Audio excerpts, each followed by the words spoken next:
Lotus and Water Hyacinth, Thida. 2013. Nyi Pu Lay inquired one day, "How did you feel when your recent memoir was not chosen for the National Literature Award, though it was widely praised?" "I felt free." My voice resonated with unwavering determination. "Fret from what?" He wondered with care. "A burden," I answered firmly.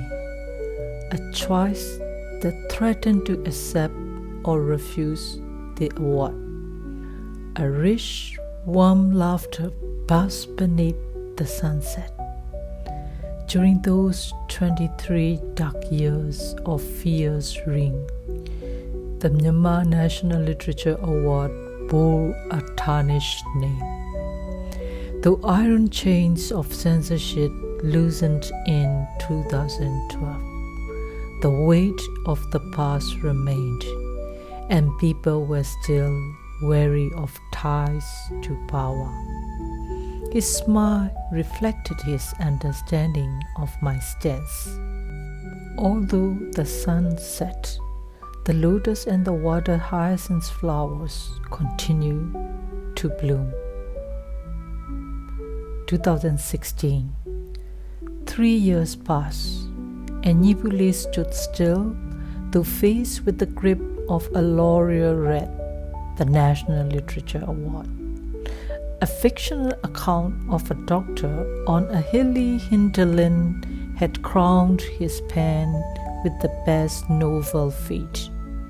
This time, under the quasi-civilian government, the juries were newly appointed and their hands were untainted. Yet, when the stage bore an ex-general official's appearance, others stood to display their homage, and Nyi Pu Lay sat firmly to portray his defiance. The moment was captured. It swept the air. The lotus petals glared boldly with a quiet rebellion. To taste true freedom, one must dare. Sometimes it's enough to be simple with strong but free expression. No act too loud, no motion too spot.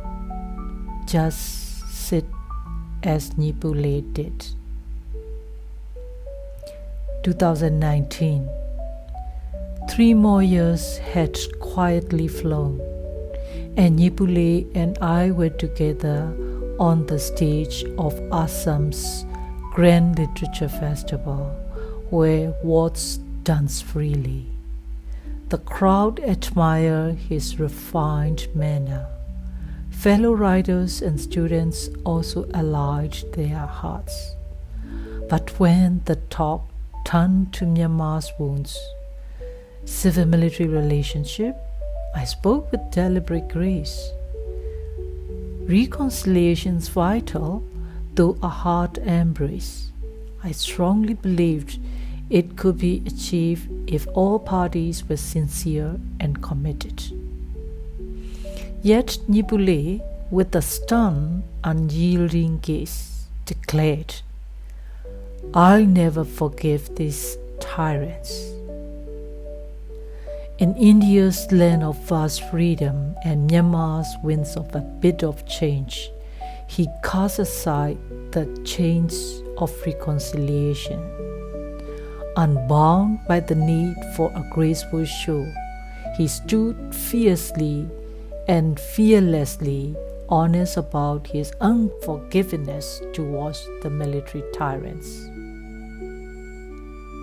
2009. 10 years ago, Nyi Pu Lay embarked on a boat journey along the Ayeyarwaddy River.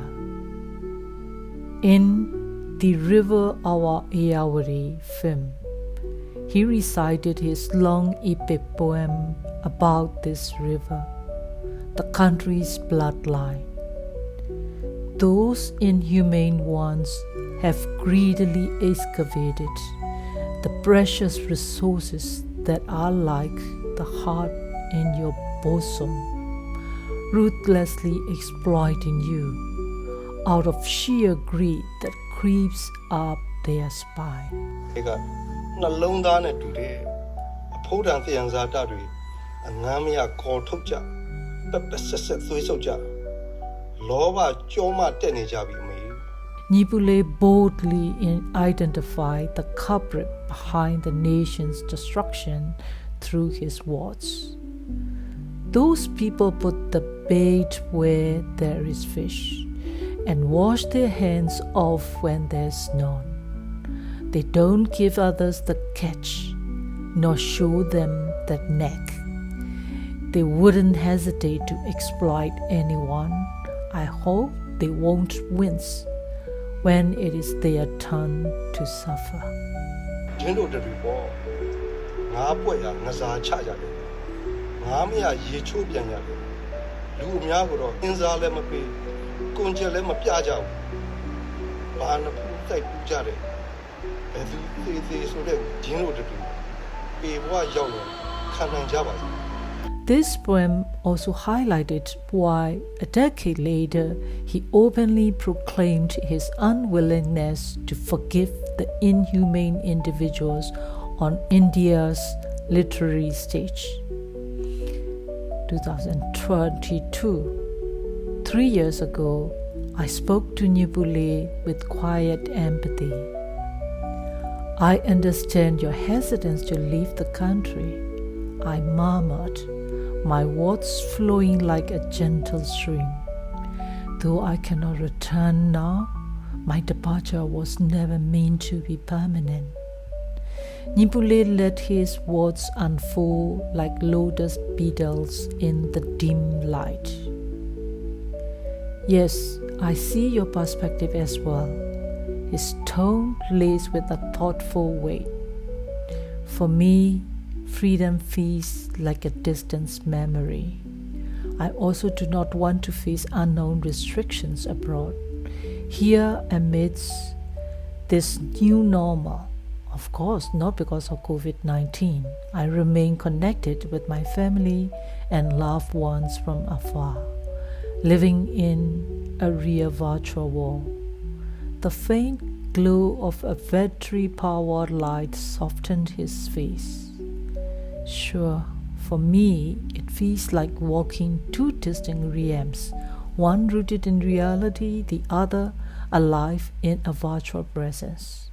The time difference between these two worlds demands wakefulness in one and alertness in the other. I shared my experience of adjusting to my new normal. The true challenge lies in sharing space with those hiding alongside me. This hiding experience draws me back to my present days. He wore a faded blue jersey. His dimly lit figure on Zoom bore the aura of a political prisoner.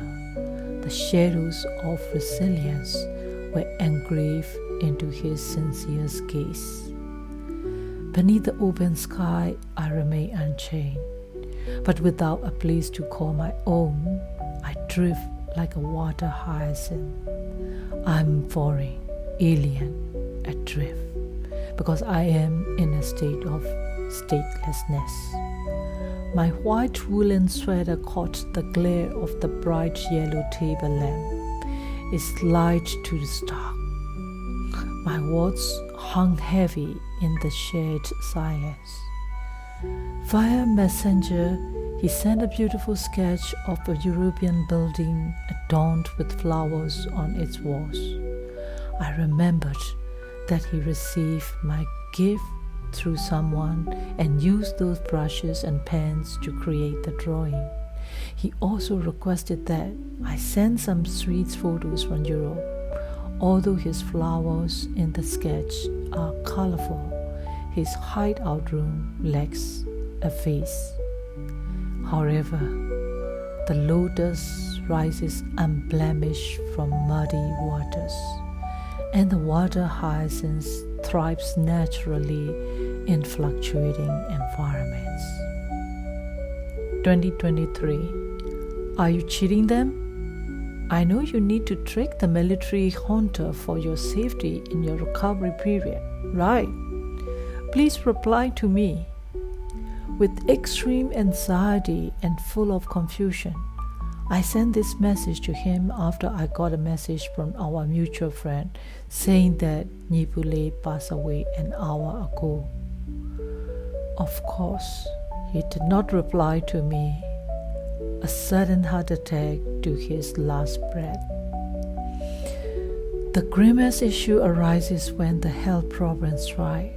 I can't go to a clinic or hospital without risking exposure.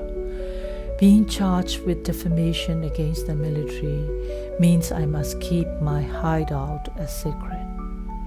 There are moments when the pain is unbearable and I fear I might not make it through. Those are the darkest times. After a secret but not life-threatening surgery, he frankly told me, to cope, I keep myself busy. Following the news, sketching, writing short stories, staying connected with friends on social media, and of course, attending our pen group Zoom meetings with you all. These activities fill my days. This became his new normal. However, after the surgery, he required proper care for a full recovery. He was relocated to a different hideout, while he maintained some of his new normal rituals. He could no longer send flower sketches. Instead, he sent video clips and greeting messages to everyone he knew every morning, including the message, "The revolution should prevail." A couple of hours before he passed, he sent Charlie Chaplin's iconic final speech in his 1940 film, The Great Dictator, to many people in our Myanmar group messenger.